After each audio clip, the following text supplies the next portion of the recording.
We discussed REDP in the last class.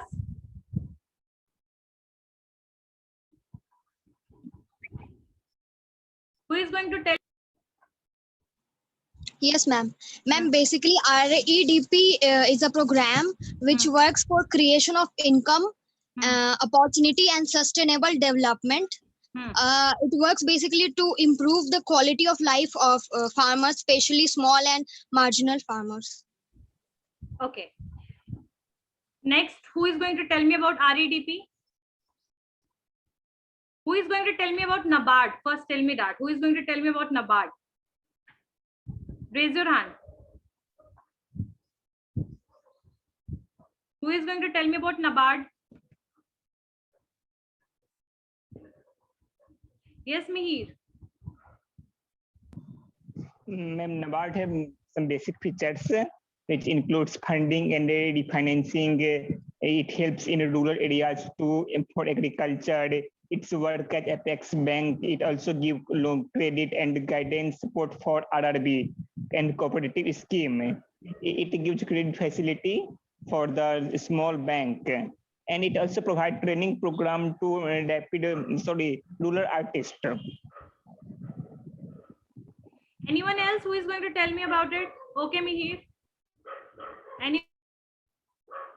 Anyone else who is going to tell me about it?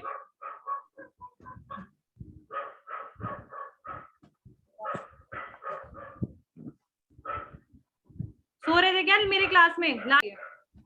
Ma'am NABARD जो है NABARD national bank हो गया ma'am, rural development के लिए मतलब funding and financing करता है। दूसरा इसका वर्क है कि डेवलपमेंट करता है रूरल एरियाज में और क्रेडिट फैसिलिटीज प्रोवाइड करता है एंड गाइडेंस एंड सपोर्ट करता है for RRB and cooperative bank के थ्रू, और ये गवर्नमेंट के डेवलपमेंट्स में उनका हेल्प करता है। और इसका मेनली गवर्नमेंट्स को जो स्कीम्स होते हैं उनको ये मतलब सपोर्ट करता है, और दूसरा ये ट्रेनिंग प्रोग्राम भी देता है रूरल एरियाज में। And RADP में थोड़ा कंफ्यूजन है। REDP बताइए।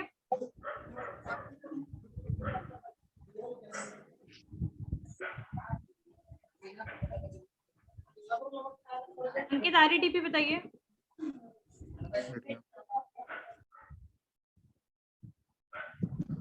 Ma'am, REDP is a sustainable program. The full form of REDP is Rural Independence Development Program.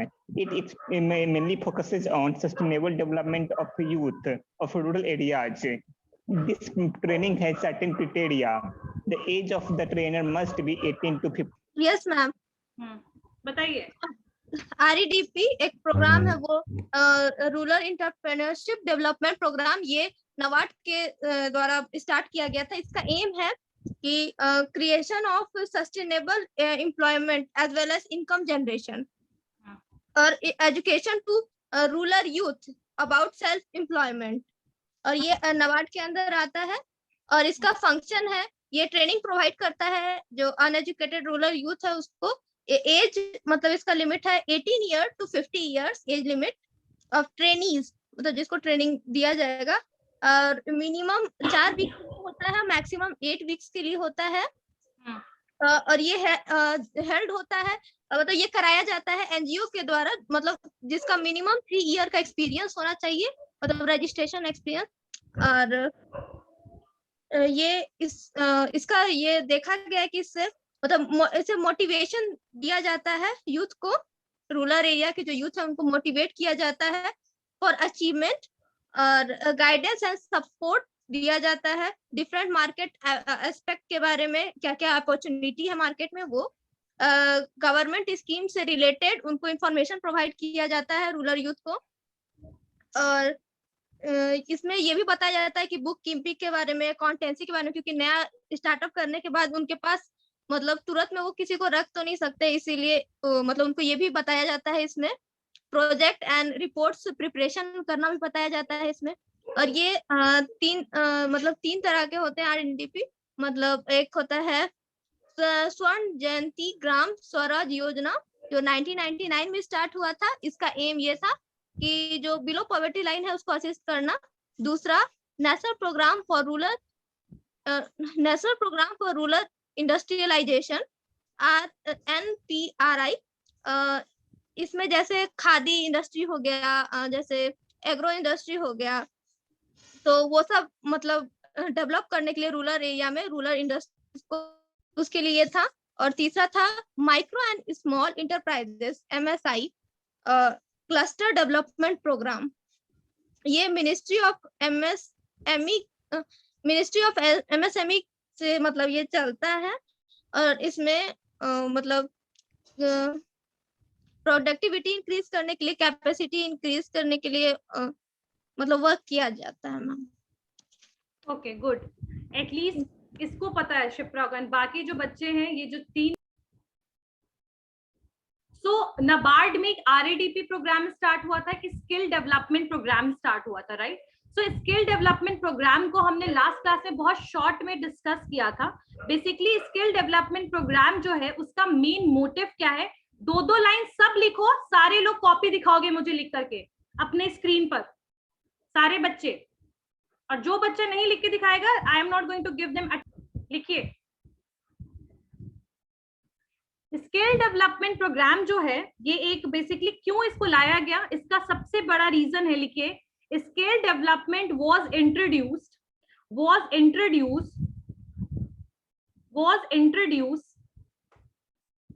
for poverty reduction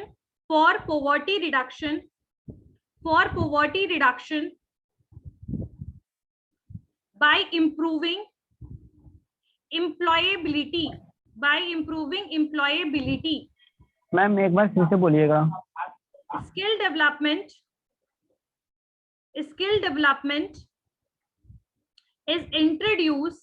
is introduced to address poverty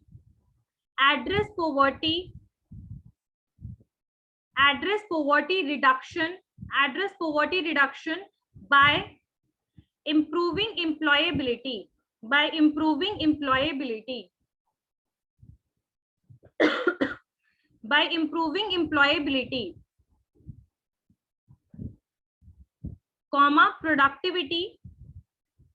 Productivity and sustainable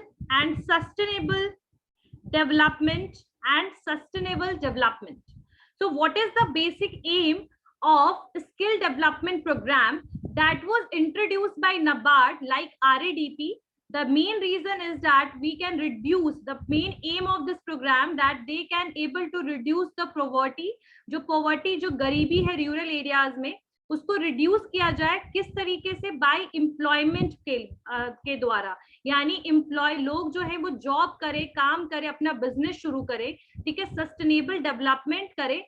ये basically M किसका था? Skill development programme का, ठीक है। Next लिखिए, लिखते जाइए, मैं बोल रही हूँ लिखते जाइए। अब इसमें लिखिए vocational education and training is provided under SDP, skill development program. Vocational education and training was provided under the skill development program, ठीक है। और ये जो SDP को लाया गया था ना, तो ये एक्चुअल में दूसरे कंट्रीज को थोड़ा सा देखा गया था, यानी दूसरे कंट्रीज को एज अ रेफरेंस लेकर के यहाँ पर ये SDP प्रोग्राम को इंडिया में शुरू किया गया था। लाइक इस तरीके के प्रोग्राम्स जो थे ऑलरेडी जर्मनी में या फिर आपके दूसरे कंट्रीज UK में, चाइना में ऑलरेडी इस तरीके के प्रोग्राम चल रहे थे और उसका बेनिफिट बहुत ज्यादा मिला था इन कंट्रीज को। तो इसी को देखते हुए इस एक तरीके से प्रोजेक्ट को स्टार्ट किया गया, स्किल डेवलपमेंट प्रोग्राम को, ठीक है। आगे लिखिए, मेन एम क्या था इस प्रोग्राम का? What is the main aim? Main aim is to fill the skill gap. Main जो इसका मोटिव था, that is to fill the skill gap, यानी जो भी लोगों को कौशल, हिंदी में क्या बोलते हैं, कौशल, यानी लोगों को जो भी स्किल की कमी है उसको बेसिकली फुलफिल करना। अगर किसी इंडस्ट्री में क्वालिटेटिव वर्क नहीं हो रहा है, ठीक है, प्रॉपर क्वांटिटी में प्रोडक्शन नहीं हो रहा है, there is a lack of management and standards, the reason behind it is the lack of skill. तो बेसिकली स्किल के ऊपर सबसे ज्यादा इसीलिए यहाँ पर इस प्रोग्राम में ध्यान दिया गया था। ठीक है, तो lack of a good education and training leads to the making the substandard and the poor quality of product and services. So skill is required. ये इसको समझते हुए इन्होंने क्या किया था, स्किल गैप को इनको फिल करना था. ठीक है, अब इसमें 2 पॉइंट, अगर आप एक पॉइंट लिखना चाहते हो तो लिख सकते हो, like poor quality of labour force. इसी के अंडर में लिखना, poor quality of labour force who have a general education, का मतलब क्या होता है, general and traditional education like BA, MA. ठीक है, these are known as general education. So the poor quality of labor force who have general education up to secondary level, up to secondary यानी 12th pass, up to secondary level.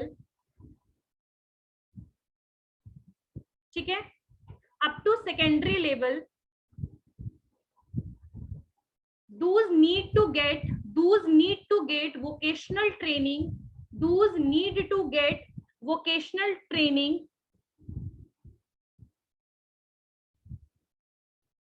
ठीक है, need to get vocational training and get employment या get employed and get employed. यानी इनका कहना था कि जिन लोगों ने जनरल नॉलेज किया और वो कहीं पर भी जॉब में लग गए, इंडस्ट्री में लग गए, उनको बेसिकली एक बोल सकते हैं कि प्रॉपर नॉलेज नहीं है चीजों का, प्रॉपर नॉलेज नहीं है वर्क के साथ डील करने का. तो ऐसे लोगों को एक स्पेशल स्किल और नॉलेज देने की जरूरत है. तो ठीक है, ये हो गया. नेक्स्ट है कि गवर्नमेंट ने कुछ गवर्नमेंट ऑफ इंडिया ने कुछ इनिशिएटिव भी लिया SDP के अंडर में. कौन कौन से इनिशिएटिव थे वो? सबसे पहले लिखिए प्रधानमंत्री कौशल विकास योजना, PMKVY, प्रधानमंत्री कौशल विकास योजना. ठीक है, PMKVY. ठीक है, इसने क्या किया था बेसिकली, थोड़ा सा PMKVY के बारे में बता दूं कि ये जो था, इसने इनेबल किया था large number of Indian youth को, जो बेसिकली इंडस्ट्री रिलेटेड स्किल में उनको नॉलेज मिले. इंडस्ट्री रिलेटेड तो मैंने आप लोगों को बताया था कि जब मैं I was teaching in the under the PMKVY scheme, तो उस टाइम पे बेसिकली वहां पर मैकेनिकल इंजीनियरिंग वगैरह और जो जितने मशीन्स वगैरह होते हैं ना, जैसे मोटर हो गए, फिर बड़े बड़े ऑटोमोबाइल के मोटर्स वगैरह हो गए, उन सब के साथ उनको डील करना सिखाया जाता था. तो बहुत ग्राउंड लेवल पे उनको नॉलेज दी जाती थी, स्किल दिया जाता था. तो PMKVY का जो मेन एम था, यही एम था, to enable a large number of Indian youth to take the industry relevant skill training and will help them in securing a better livelihood, या they are able to get the job. तो main M लिख लीजिए कि PMKVY का M क्या था. The aim was to enable a large number of Indian youth to take up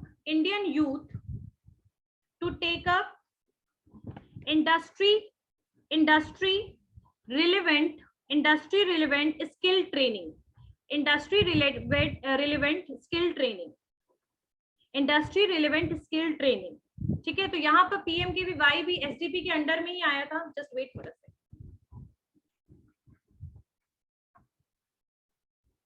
enhancing employability of the youth through skill development.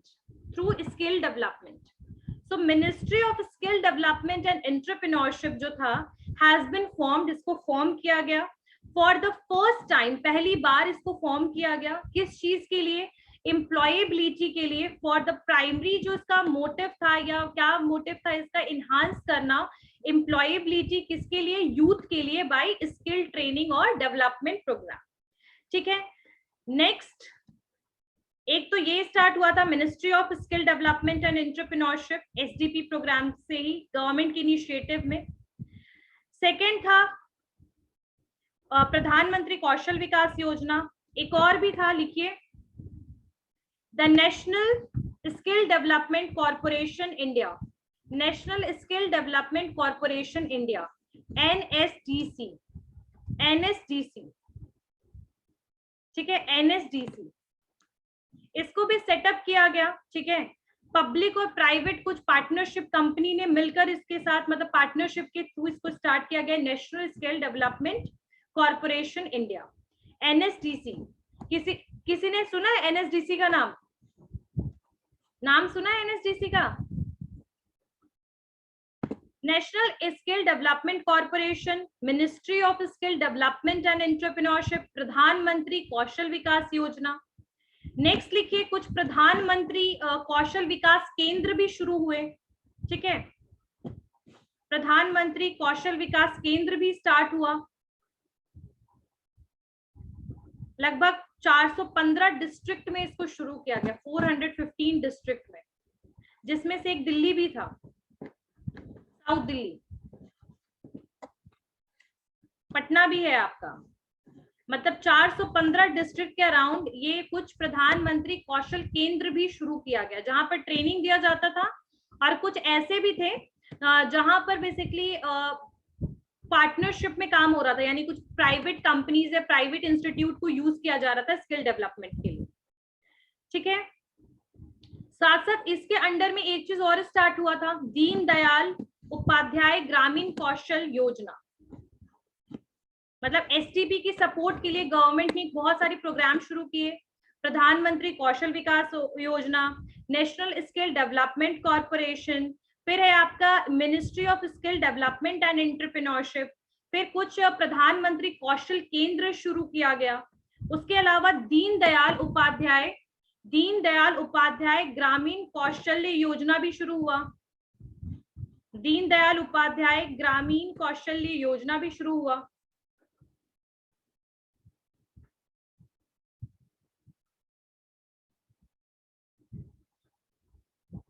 फिर इसी के अंडर में एक और इनिशिएटिव शुरू हुआ, उड़ान, UDAAN, उड़ान। और ये उड़ान जो था ना, ये एक्चुअल में शुरू हुआ था जम्मू एंड कश्मीर के लिए।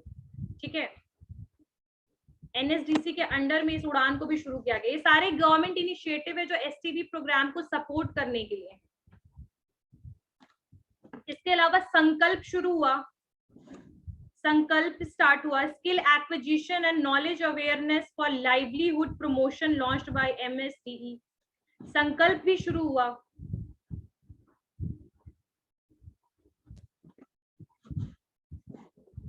संकल्प का फुल फॉर्म लिख लीजिए, skill acquisition and knowledge awareness for livelihood promotion. Skills acquisition and knowledge awareness, skills acquisition and knowledge awareness, skills acquisition and knowledge awareness for livelihood promotion, for livelihood promotion, for livelihood promotion। तो इसको भी शुरू किया गया किसके under में? Basically आपके SDP के लिए सब गवर्नमेंट इनिशिएटिव शुरू हुए। अब नबार्ड का क्या क्या एफर्ट था स्किल डेवलपमेंट के लिए? What are the efforts of NABARD for the? Yes ma'am, इसमें प्रधानमंत्री कौशल विकास योजना, जिसको इनेबल किया गया था इंडियन यूथ को इंडस्ट्रियल रिलेवेंट स्किल ट्रेनिंग के लिए, और फिर ministry of skill development entrepreneurship focuses on enhancing employability of youth through skill development. फिर था national skill development corporation India, प्रधानमंत्री कौशल विकास केंद्र, दीन दयाल उपाध्याय ग्रामीण कौशल, उड़ान जो जम्मू कश्मीर में किया गया था, संकल्प। बस क्या है फुल फॉर्म संकल्प का? Skill acquisition and knowledge awareness for livelihood promotion. ठीक है, तो ये सारे जो थे बेसिकली गवर्नमेंट के इनिशिएटिव लिए गए थे एसडीपी स्किल डेवलपमेंट प्रोग्राम के लिए। ठीक है, साथ साथ नबार्ड का क्या एफर्ट रहा है इसमें स्किल डेवलपमेंट में? तो नबार्ड जो है वो एसडीपी के लिए उसने फैसिलिटेट किया employment opportunity and self employment for rural youth. Obviously ये लगभग 17 से 18 में अगर बात किया जाए तो लगभग इसके लिए कुछ फंड को भी सैंक्शन किया नबार्ड ने, और वो फंड क्या था एसडीपी के लिए? That fund was 969.76 lakh. लगभग 17-18 में उस समय ये सिचुएशन था कि इस स्किल डेवलपमेंट प्रोग्राम को सपोर्ट करने के लिए नबार्ड ने एक फंड भी सैंक्शन किया। ठीक है, और साथ साथ ये obviously self employment and youth के लिए था, रूरल यूथ के लिए था। और यहाँ पर नाबार्ड ने कुछ और भी चीजें की, जैसे उन्होंने कुछ डिजिटल मीडिया का भी यूटिलाइजेशन किया स्किल डेवलपमेंट के लिए, ठीक है। और कुछ यहाँ पर ट्रेनिंग प्रोवाइडर्स भी थे जिन्होंने नाबार्ड के अंडर में काम किया स्किल देने के लिए। और उसके अलावा कुछ एनजीओज ने भी सपोर्ट किया है, कुछ एनजीओज वगैरह में भी यहाँ पर बेसिकली एनजीओ के साथ मिल करके इन्होंने प्रोग्राम्स वगैरह को स्टार्ट किया, स्किल डेवलपमेंट के प्रोग्राम्स वगैरह को, ठीक है। कुछ डिजिटल इंटरफेस भी शुरू किया था जो मैंने बताया डिजिटल वे में।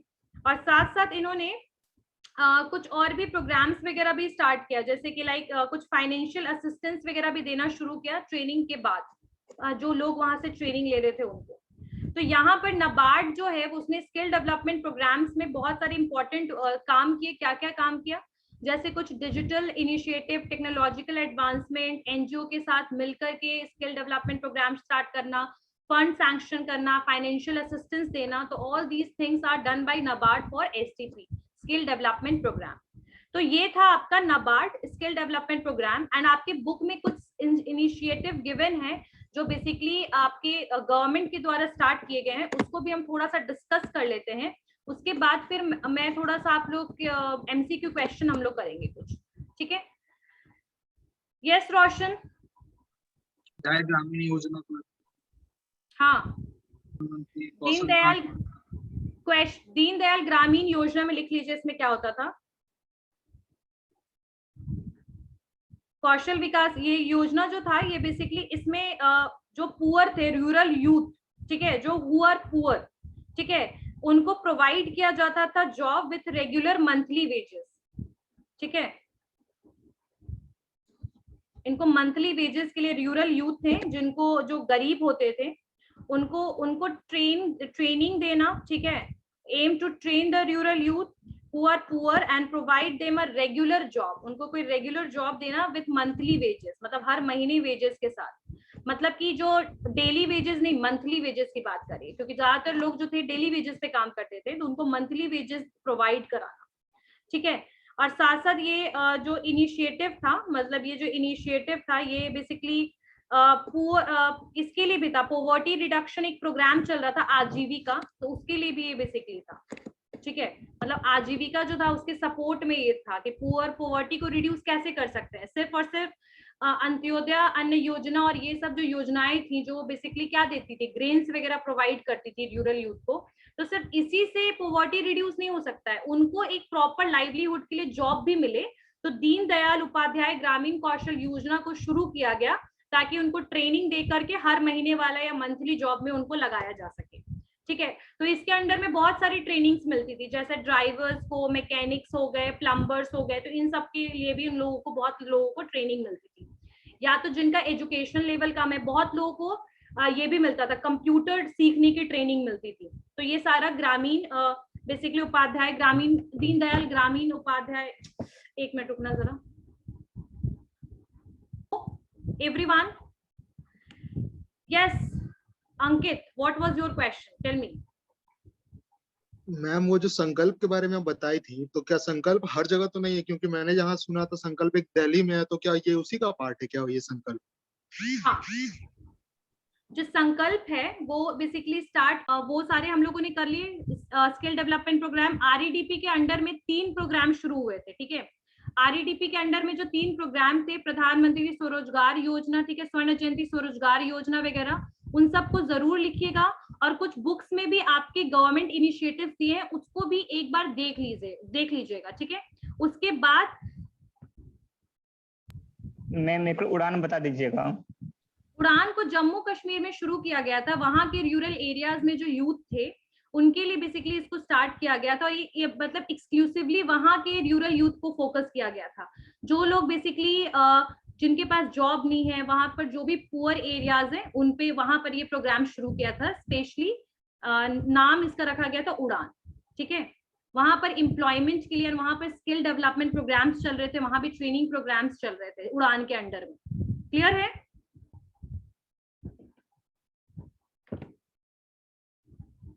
और डर नहीं अगर लग रहा है ना, तो ये भी बता दूं, चलिए। उड़ान जो था, उड़ान में अगर आप लिखना चाहते हो मिहिर, तो you can write about it that it is a kind of skill development program which is started in Jammu and Kashmir and it was a kind of बोल सकते हैं यहाँ स्किल डेवलपमेंट था। और इसको यहाँ पर ये 5 साल के लिए प्रोग्राम आया था, लगभग 5 ईयर का प्रोजेक्ट था। और इस 5 साल में जम्मू एंड कश्मीर के लगभग 40,000 यूथ को इसने कवर किया था, उसको स्किल दिया था। ठीक है, और इसको जो उड़ान जो था, ये नेशनल स्किल डेवलपमेंट कॉर्पोरेशन के अंडर में एक प्रोग्राम शुरू किया गया था, NSDC के अंडर में। ठीक है, उड़ान। नेक्स्ट जो है, नेक्स्ट अगर एक और किसी ने पूछा था, अंकित, तुम लोग में से अगर किसी को भी कुछ लिखना है तो लिख सकते हो जो मैं बता रही हूँ। ठीक है, एक जो था आपका संकल्प था, ये जो इसका मेन ऑब्जेक्टिव जो संकल्प का क्या था कि स्ट्रेटनिंग करना इंस्टीट्यूशनल मैकेनिज्म वगैरह को। ठीक है, दोनों लेवल पे था ये, नेशनल और स्टेट लेवल दोनों पे ये चल रहा था। ठीक है, और साथ साथ में स्किल डेवलपमेंट प्रोग्राम की तरह था, स्किल ट्रेनिंग्स वगैरह यहाँ दिया जा रहा था। और बस यही था, इसमें कुछ ज्यादा नहीं था। तो ये नेशनल स्टेट लेवल दोनों पे चल रहा था। तो आप जो कह रहे थे अंकित, दिल्ली में, दिल्ली के अलावा अलग भी स्टेट्स में चल रहा था, नेशनल लेवल पे भी, स्टेट लेवल पे भी। Anyone have any? Okay, so next कुछ बुक के आपके, ठीक है, तो आपके बुक में कुछ स्कीम्स गिवन है। ठीक है, सेंट्रल इन्वेस्टमेंट सब्सिडी स्कीम। ठीक है, इसको 1971 में लाया गया था। ठीक है, और इसको मॉडिफाई किया गया है, यानी कि हमेशा चेंज किया गया है टाइम टू टाइम। ये गवर्नमेंट इंडस्ट्रियल रिजोल्यूशन पॉलिसीज है। और इस स्कीम को लाने का रीजन क्या है कि भाई एंटरप्रेन्योर्स को हम क्या करें, मोटिवेट करें, इनकरेज करें। ठीक है, ताकि वो सेट कर सके industries.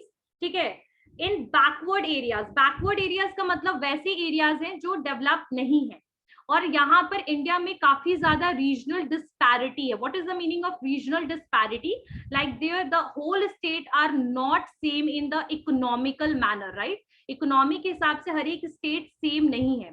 And for example we can say that Bihar is also under the backward area, Odisha is under the backward area, some region of Jharkhand is under the backward area, some region of Madhya Pradesh is under the backward area, and कुछ backward areas आपके north east के areas भी backward हैं, but not in the education, but because of the resources.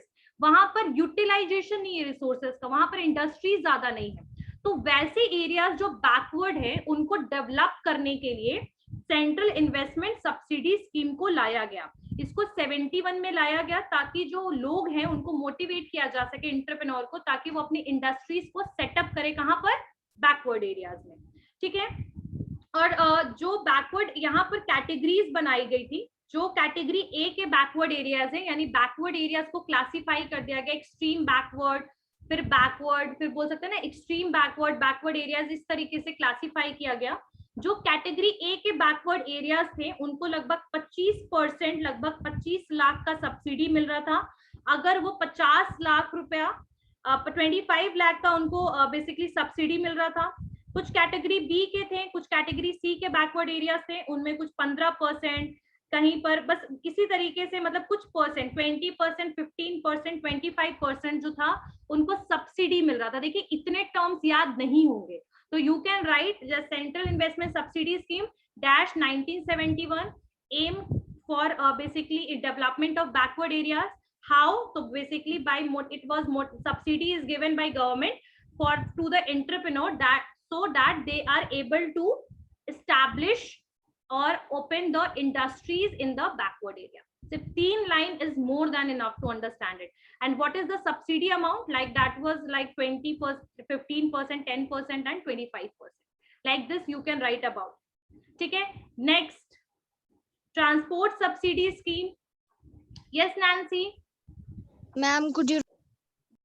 चलिए लिखिए फिर। अब ये भी मुझे अभी पता लगा है, बच्चे भी वैसे ही हैं। चलिए लिखिए। सेंट्रल इन्वेस्टमेंट सब्सिडी स्कीम जो था दैट केम इन 1971। 1971 में इसको लाया गया, इसको मॉडिफाई किया गया टाइम टू टाइम। क्या रीजन था सेंट्रल इन्वेस्टमेंट सब्सिडी स्कीम को लाने का? तो इसका सबसे बड़ा एम ये था कि गवर्नमेंट चाहती थी कि एंटरप्रेन्योर्स जो हैं वो अपनी इंडस्ट्रीज को स्टार्ट करें, लेकिन कौन से एरियाज में स्टार्ट करें? बैकवर्ड एरियाज में। तो ये बेसिकली इसका बेसिकली रीजन था इसको लाने का। और दूसरी चीज कि इसमें जो थे कि इसमें कुछ पर्टिकुलर कैटेगरीज बनाए गए थे, category A, category B, category C, areas को डिवाइड किया गया था अकॉर्डिंग टू कैटेगरीज एंड अलग अलग एरियाज के हिसाब से अलग अलग सब्सिडी का बेसिकली परसेंटेज था, लाइक 25%, 10%, 15%। ठीक है, तो ये सब्सिडी जो सेंट्रल इन्वेस्टमेंट सब्सिडी स्कीम यही था। नेक्स्ट है transport subsidy scheme. Transport subsidy scheme इसको भी 1971 में ही लाया गया और ये एप्लीकेबल था कौन से एरियाज में, रिमोट और इनएक्सेसिबल एरियाज। रिमोट एरियाज यानी कि बहुत ही अलग, जो बिल्कुल आउटस्कर्ट एरियाज होते हैं जहां तक पहुंच पाना बहुत मुश्किल होता है। ठीक है, जैसे कुछ हिली रीजन्स वगैरह जो होते हैं, कुछ आउटस्कर्ट एरियाज होते हैं, या फिर एक्सट्रीम जो बैकवर्ड और गांव के एरिया हैं उनको रिमोट एरियाज कहते हैं। तो ये स्कीम को 1971 में लाया गया। ठीक है, और इसका जो ये एप्लीकेबल कहां पर था, ये एप्लीकेबल था रिमोट और इनएक्सेसिबल एरियाज में। ठीक है, और इसमें कौन कौन सी एरिया को कवर किया गया, north eastern region. North eastern region यानी कि नॉर्थ ईस्ट के जो एरियाज है, जैसे आपके सिक्किम को, और कुछ आपके एक है जम्मू एंड कश्मीर, मतलब जम्मू एंड कश्मीर जो हिली एरियाज है, Himachal Pradesh hilly areas, hill district of Uttar Pradesh, hill district of Uttar Pradesh, Uttarakhand भी लिख लेना इसमें। ठीक है, लक्षद्वीप एंड अंडमान एंड निकोबार। तो इन सारे कुछ आइलैंड वाले एरियाज और हिली एरियाज को बेसिकली कवर किया गया, क्योंकि अगर आपको अंडमान एंड निकोबार भी जाना, it is very much difficult to go through the normal roads. Hilly areas में अगर मैं बोलूं तो हिली एरियाज में भी ट्रैवल करना, खैर अभी बहुत सारे रोड्स बना दिए गए हैं, बट स्टिल ट्रैवल करना is quite difficult. Jammu and Kashmir में भी नया रोड अब बन चुका है। तो ट्रांसपोर्ट सब्सिडी स्कीम को उन सारे एरियाज में लाया गया था जहां पर बेसिकली पहुंच पाना नॉर्मल इंडस्ट्रीज के लिए या फिर कुछ भी गुड्स को बेसिकली ट्रांसपोर्ट करना मुश्किल है। ठीक है, और इनका जो बेसिकली एम क्या है, इनका जो बेसिकली एम क्या था कि, और कुछ और भी एरियाज थे, जैसे दार्जिलिंग हो गया, दार्जिलिंग में वेस्ट बंगाल के दार्जिलिंग हो गया। ठीक है, तो यहाँ पर इनको ट्रांसपोर्ट सब्सिडी मिलता था। ठीक है, अगर वो कोई भी बिजनेस ट्रांजैक्ट कर रहे हैं वहां तक, तो उनको कुछ ट्रांसपोर्ट सब्सिडी स्कीम वगैरह के अंडर में उनको कुछ पर्टिकुलर सब्सिडी मिलता था। ठीक है, यस ऋत्विक। मतलब ट्रांसपोर्ट सब्सिडी स्कीम जो दिया जाता था इन लोग रिमोट एरियाज में लोगों को, तो जैसे यहाँ पे आप बताएं कि लक्षद्वीप एंड अंडमान एंड निकोबार में जो बिजनेस करें, मतलब एंटरप्रेन्योर, मतलब अपना बिजनेस एस्टेब्लिश करेंगे, उनको दिया जाएगा। तो यहाँ पे तो ये तो काफी वल्नरेबल जगह है, तो यहाँ पे मतलब काफी बार मतलब क्लैमिटीज भी आते रहती हैं, नेचुरल क्लैमिटीज। तो फिर एग्जैक्टली यहाँ पर उसके लिए नहीं दिया जा रहा है एस्टैब्लिशमेंट के लिए, यहाँ पर ट्रांजैक्शन पे दिया जा रहा है। जैसे कि अगर आप प्रोडक्ट को एक जगह से दूसरी जगह पे पहुंचा रहे हो, ट्रांसपोर्ट कर रहे हो ना, जैसे आपने प्रोडक्ट बनाया दिल्ली में और आपको पहुंचाना है लक्षद्वीप में या फिर अंडमान एंड निकोबार में, तो वो ऐसे एरियाज हैं जहां पर ट्रांसपोर्टेशन बहुत डिफिकल्ट है। तो ऐसे केस में गवर्नमेंट जो है, अगर वो आपको सब्सिडी देगी या फिर आपको एज अ इनिशिएटिव हेल्प करेगी, तो आप थोड़ा मोटिवेट होइएगा कि आप उन सब एरियाज में प्रोडक्ट को एक्सपोर्ट कर पाए, है ना। और ये उन्होंने एरियाज में बेसिकली प्रोवाइड हो रहा था, जैसे कि लक्षद्वीप हो गया, अंडमान निकोबार, हिली रीजन्स और आइलैंड वाले जो रीजन्स है, कोस्टल रीजन्स वगैरह, जहां तक पहुंचना मुश्किल है, वहां पर दिया जा रहा। क्लियर हो गया Ankit? Yes ma'am. Next is technical assistance scheme जो था। टेक्निकल असिस्टेंस स्कीम जो था, इसको एसएसआई स्मॉल स्केल इंडस्ट्रीज के अंडर में लाया गया था, और इसमें लगभग कैपिटल सब्सिडी का मतलब क्या होता है, what is the meaning of capital subsidy? जब हम कोई बिजनेस को शुरू करते हैं तो इनिशियल अमाउंट हमें बिजनेस में लगाना पड़ता है, तो that is known as a capital subsidy, that is known as capital. तो उस कैपिटल में गवर्नमेंट जो था वो कुछ सब्सिडी या कुछ अमाउंट जो थी वो दे रही थी। ठीक है, लगभग 12% वो मॉडर्नाइजेशन और आपके टेक्नोलॉजी के लिए वो सब्सिडी वगैरह प्रोवाइड कर रही थी। मतलब कैपिटल सब्सिडी जो था, इन्वेस्टमेंट का 12% किसको मिल रहा था, बेसिकली कम एंटरप्रेन्योर्स वगैरह को। ठीक है, और यहाँ पर जो कुछ बैंक्स थे, सिडबी वगैरह जो थे, वो भी टेक्निकल असिस्टेंस स्कीम के अंडर में आ रहे थे। ठीक है, और साथ साथ में कुछ टेस्ट लैबोरेटरीज वगैरह भी बनाया गया था एसएसआई एसोसिएशन के अंडर में। तो यहाँ पर बेसिकली जो टेक्निकल असिस्टेंस स्कीम था, यहाँ पर टेक्नोलॉजी के ऊपर कैपिटल जो भी आप लगा रहे हैं, ठीक है, जितना भी आप कैपिटल लगाइएगा उसमें 12% तक आपको सब्सिडी सिर्फ किस लिए मिल रहा है, टेक्नोलॉजिकल अपग्रेडेशन के लिए, यानी आप टेक्नोलॉजिकली अपग्रेडेड रहिए। और साथ साथ सिडबी भी था, वो भी एज अ हेल्पफुल बैंक की तरह टेक्निकल असिस्टेंस स्कीम में काम कर रहा था। फिर एक आता है आपका liberalise credit scheme on export. Export का मतलब समझ जाइए कि जब आप कोई भी डीलिंग जो आपका हो रहा है वो एक कंट्री से दूसरे कंट्री में हो रहा है, दो कंट्री जब डील करती है, then the export import words are used. Export का मतलब होता है जब आप कोई भी प्रोडक्ट को अपनी कंट्री से दूसरे कंट्री में सेल करते हैं या फिर भेजते हैं। तो जो यहाँ पर लिबरलाइज क्रेडिट स्कीम जो है वो किस पे मिल रहा है, बेसिकली एक्सपोर्ट्स पे मिल रहा है। किस चीज के लिए, यहाँ पर फाइनेंशियल रिक्वायरमेंट अगर एक्सपोर्टर्स को है, एक्सपोर्टर मतलब जो प्रोडक्ट को या फिर अपनी सर्विसेज को यहाँ से, मतलब इंडिया हमारी होम कंट्री है, मान लीजिए हम इंडिया से यूएस भेज रहे हैं, तो ऐसे एक्सपोर्टर्स को क्या मिल रहा था, फाइनेंशियल असिस्टेंस। ठीक है, कॉमर्शियल बैंक्स जो थी वो इनको कुछ हेल्प ऑफर कर रही थी। इस स्कीम के अंडर में जो एक्सपोर्टर थे उनको क्रेडिट फैसिलिटी मिल रहा था, कुछ कॉन्सेशनल रेट वगैरह मिल रहा था pre shipment and post shipment and financial need के लिए। अब यहाँ पर ध्यान दीजिएगा, प्री शिपमेंट, पोस्ट शिपमेंट और फाइनेंशियल नीड की बात क्यों की जा रही है। Liberalise credit scheme on export का मतलब ये है कि यहाँ पर अगर कोई भी एक्सपोर्टर है, जैसे मान लो इंडिया में कोई XYZ कंपनी है, वो दूसरे कंट्री में प्रोडक्ट को क्या कर रही है, एक्सपोर्ट कर रही है। ठीक है, वही दूसरी कंट्री यूएस की, मान लो ABCD कंट्री जो कंपनी है वो यूएसए की है और वो इंडिया में सामान भेजेगी तो उसको इंपोर्ट कहते हैं। यहाँ एक्सपोर्ट का मतलब ये है कि अगर आपको प्री शिपमेंट का मतलब शिपमेंट से पहले जितने भी एक्टिविटीज हो रही है, मान लीजिए आप अपने प्रोडक्ट को वेयर हाउस में भेज रहे हैं, मान लीजिए आपको रोड का ट्रांसपोर्ट लग रहा है, मान लीजिए कि आप एक जगह से दूसरे जगह पे प्रोडक्ट को पहले ट्रैवल करवा रहे हैं, फिर आप प्रोडक्ट को एक्सपोर्ट कर रहे हैं, तो शिपमेंट यानी प्रोडक्ट को एक जगह से दूसरी जगह पहुंचाने से पहले के जितने कॉस्ट है उस पर कंसेशन मिलते थे। साथ साथ में पोस्ट शिपमेंट मतलब एक बार जो प्रोडक्ट को आपने ट्रांसफर कर दिया उसके टाइम पे जो आपके कॉस्ट इनकर हुए वो सब में कॉन्सेशन मिलते थे, साथ साथ फाइनेंशियल असिस्टेंस भी मिलता था, क्रेडिट फैसिलिटी भी मिलता था। ये क्यों मिलता था, ताकि जो एंटरप्रेन्योर्स हैं और जो न्यू बिजनेसमैन हैं वो दूसरे कंट्री में प्रोडक्ट को एक्सपोर्ट करे, इकोनॉमी हमारे कंट्री का इंक्रीज करे एक्सपोर्ट में। ठीक है, तो बेसिकली इसके लिए उनको एक्सपोर्ट करने के लिए मोटिवेट किया जाता था नए एंटरप्रेन्योर्स को। ठीक है, नए एंटरप्रेन्योर और नई इंडस्ट्रीज को। तो यहाँ पर कुछ लिबरलाइज स्कीम वगैरह जो था वो एक्सपोर्ट के लिए स्टार्ट हुआ। नेक्स्ट है एक export promotion capital good scheme, EPCG जो स्कीम है ये भी सेम वही चीज था। बेसिकली ये स्कीम जो था कॉन्सेशनल रेट देता था कस्टम ड्यूटी वगैरह पे, टैरिफ बैरियर्स हैं, अगर कोई टैरिफ बैरियर्स हैं, टैक्सेस हैं, तो उस पर कॉन्सेशन बेसिकली प्रोवाइड करता था EPCG स्कीम। तो ये जो दोनों स्कीम है ना, liberalise credit scheme and the EPCG scheme, these both schemes are for the export. Clear हो गया।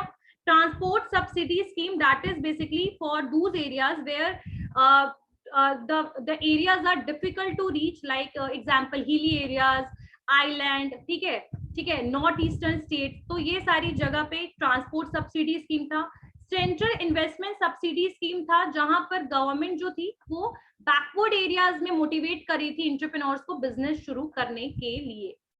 ठीक है, तो ये कुछ जो थे ये आपके बुक में स्कीम थी, और एक टेक्निकल असिस्टेंस स्कीम था जो बेसिकली टेक्नोलॉजी अपग्रेडेशन के लिए प्रोवाइड किया गया था। तो ये सारे आपके कुछ स्कीम्स थे जिनको बेसिकली क्या किया गया, स्टार्ट किया गया था गवर्नमेंट के द्वारा, कुछ सब्सिडी स्कीम्स थे।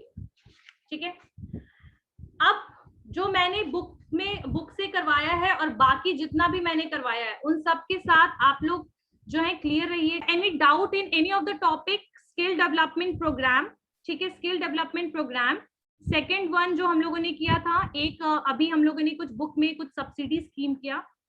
किसी को किसी भी टॉपिक में डाउट है? स्टार्ट करते हैं MCQ कुछ क्वेश्चंस चेक करते हैं सब अपने MCQs के क्वेश्चंस कुछ।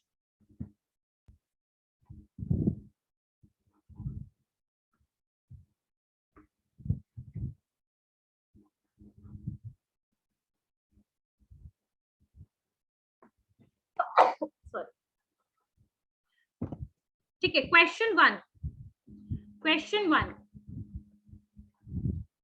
Question 1. An individual who initiates, creates and manages a new business can be called. हाथ उठाना है, hand raise करना है. Yes, Nancy, what will be the answer? Ma'am, an entrepreneur. Vikram? Ma'am, C, an entrepreneur. Kunal? Yes, ma'am. C, entrepreneur. Bash to roll number 11. Ma'am, option C. And Mihir? Option C, ma'am. Roshan? C, an entrepreneur. Exactly. So the answer of this is an individual who initiates, create and manage a new business can be called an entrepreneur. ठीक है, तो who is an entrepreneur? Entrepreneur कौन होता है जो basically business को start करता है और सिर्फ उसका motivation work करता है कभी भी business को शुरू करने के लिए. उनका जो goal होता है वो बिल्कुल clear होता है and they are very much hard working toward their goal, right? और रिस्क टेकर होता है बट एक्सट्रीम रिस्क हर बार नहीं लेता है, बहुत सारे मॉडरेट रिस्क टेकर भी होते हैं. Okay, next question. which could provide an individual with the motivation to start a new business venture? The financial reward, a desire to an independent, risk taking, all the above. Yes, Shanaya? Shanaya? Unmute कीजिए खुद को. Yes, ma'am. क्या होगा? Mihir, tell me Ma'am, answer. क्या? D, all the above. D, option D. Nancy? Yes, ma'am. Option D. Ankit? वही ma'am option D होगा all the above. Okay. So the answer of this is answer D. And जो भी जल्दी hand raise करेगा वो पहले आएगा उसका नंबर. पहले बता दूं मैं. अब प्लीज शॉक में मत हाथ उठाइएगा. Which of ये क्वेश्चन इसका क्या होगा? ऑब्वियसली कोई भी नया वेंचर जो शुरू करना चाहता है उसके लिए कौन क्या चीज जो है इंडिविजुअल को इनिशिएट कर सकता है, ठीक है, ये सॉरी क्या जो है मोटिवेट कर सकता है, फाइनेंशियल रिवॉर्ड या फिर इंडिपेंडेंट होना और रिस्क टेकिंग, तीनों चीजें आएंगी इसमें. Which of the following is the reason for the business failure? Lack of the market research, poor financial control, poor management, all of the above. Yes, Ritvik? all of them. Devraj? Answer? Ma'am, all of the above. Okay. Next, Sambhav? Ma'am, all of the above. Varsha? Ma'am all of the above होगा ma'am. Very good. The answer is all of the above because business fail होने का reason सिर्फ poor management नहीं है. Financial control भी अगर properly आप manage नहीं कीजिएगा, market research नहीं कीजिएगा तो आपका business fail होने के chances हैं. Next question.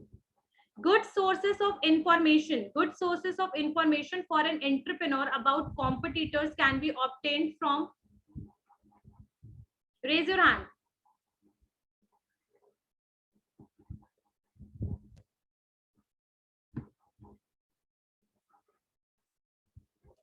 Yes, Shweta, batch 1, rule number 3.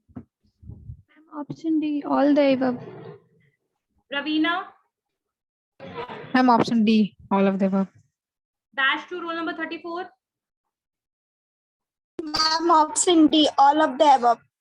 Yes, the answer is all of the above because if entrepreneur want a good source of information, they can take it from any of the basically website, any of these website, product information, leaflets, company reports, published accounts. Okay, so we can get the information about the another competitor by any of these sources.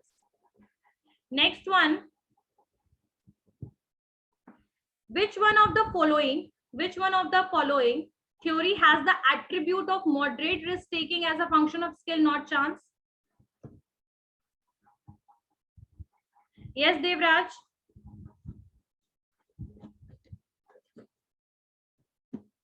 Sambhav.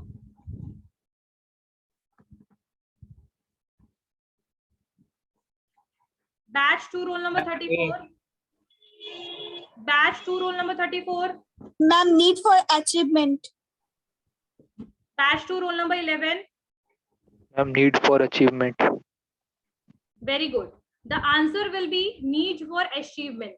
जो theory, जो attribute जो है किस चीज का कि हमें moderate risk लेना चाहिए, वो एक फंक्शन है that taking as a function of skill.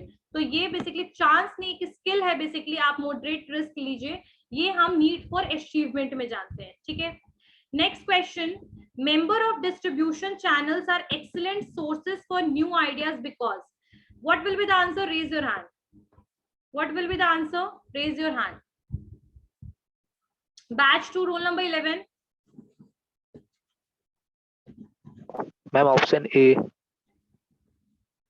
Nancy. Ma'am, they are familiar with the needs of the market.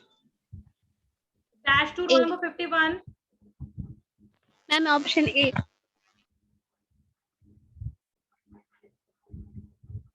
Batch 1 roll number 9. Ma'am, option A. Yes, the answer will be option A. Members of distribution channels are excellent source for new ideas because उनको पता होता है किस चीज के बारे में कि मार्केट में क्या जरूरत है, कंज्यूमर की क्या नीड है. ठीक है. Next question. An entrepreneur into the hosiery business found out the reason his hosiery was not selling was due to its color. What could be the best source for this information? Who is going to tell me about it? Raise your hand.